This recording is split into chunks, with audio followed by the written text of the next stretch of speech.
everybody, and welcome to another Behind the Pencil. I'm Grace Kwock, Ink and Paint Supervisor at Pencilish Animation Studio, and here we have a scene from Aro Lucha that needs to be inked and painted. So as you can see, all the cleanup here is done, and some of the paint has been done, but there is still a lot of painting left to do. So the first thing I'm going to do is get to our frame that has not been painted. Right here, I'm going to switch to my color art layer, so that way I'm painting beneath the lines here, and I'm going to turn on my light box, and what that does is it basically fades out everything except for the layer I'm on, so that way I can see what I'm doing better. Okay, so first thing we're going to do is get our paint bucket. Nope. Get our paint bucket, get to our skin color, and we're just going to go through and start painting. For the eyes, they are not fully, they have whites on the side of them in the character design, so we need to go through and mark out to where it's closed off, so then we can use our paint bucket.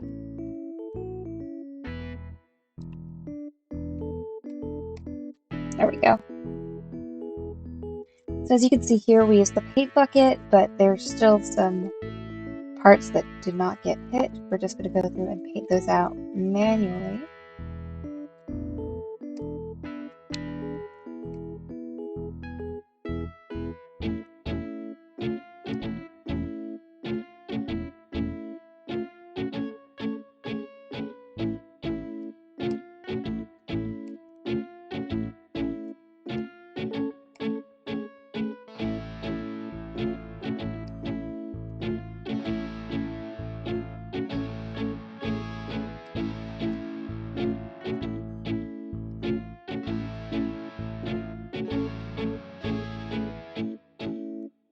Now, why do I go through and paint out those little tiny corners that you don't think would matter in the long run for animation? Well, if you have those tiny little corners overlapping where the line art is, it actually shows up pretty clearly in motion as artifacts, and it doesn't make the animation look smooth or do justice to what the animators and the cleanup artists have done. So you have to go through and very carefully paint out everything. Okay, that's another frame done. Moving on to our next frame here.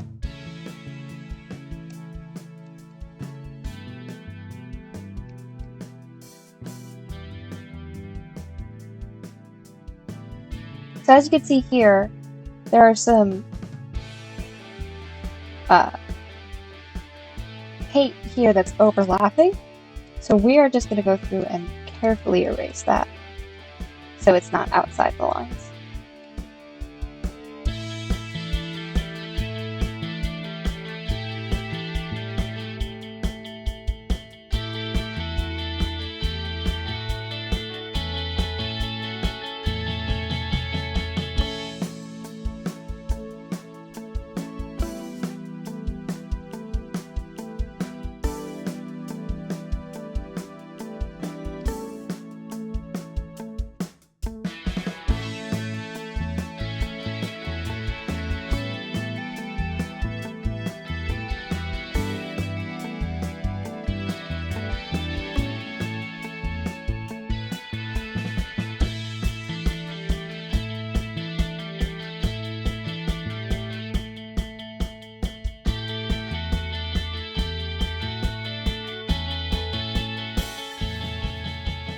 Okay, that's 2 frames done, and we have a few more to go.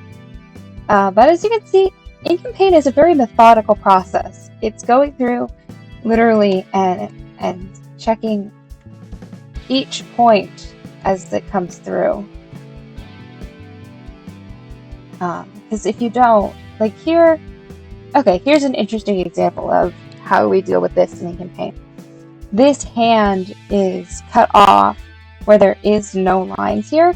Now, I could just go through and with my brush create a line, and fill it in. But as you can see, that didn't even work. You need to be more precise. So I'm going to hit K on my keyboard, which turns all these blue lines on and like yellow points. What these are these are the invisible strokes that my paint is going to. And as you can see, there is no stroke here. So I'm actually going to go to close gap, and I'm just going to draw a line that just closes it. But as you can see, this is like a thin blue line. If I hit K, it disappears. And if I hit K again, it reappears. So what this is an invisible line. So that way, it doesn't disturb the animation, but when I need to do something like paint, I can fill it in. Alright. That looks good. We're going to finish this frame, and then we'll call it good for this behind the pencil.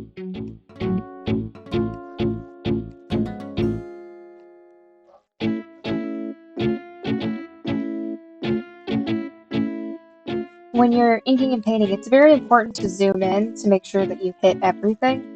Because, like I said, if you're a couple pixels off, the audience won't necessarily be able to see it, but they'll definitely be able to feel it as the animation is going on. It's those steps, that attention to detail, that can really make the difference between a good animation and a great animation. Like this, right here. It's an overlap of colors. So we're going to want our skin color for that. Okay, we're just going to quickly do the eyes here.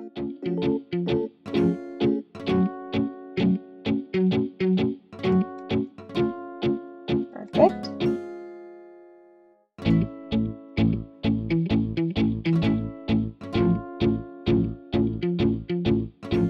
Okay, that looks good. So, oh, you know what happened here? And why all of these are painted? I forgot to do something that's very important. I forgot to turn off apply to all layers. So I'm just going to go through and fix these now. Real fast. Which, this is something that can happen if you're not careful, and then you have to go back and fix.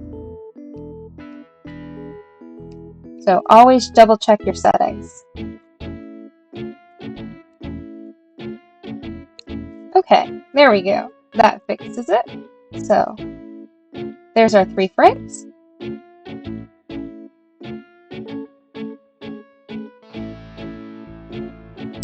And thank you for joining me for this week's Behind the Pencil. If you like what you just saw, please consider subscribing to our YouTube channel, Pencilish Studios.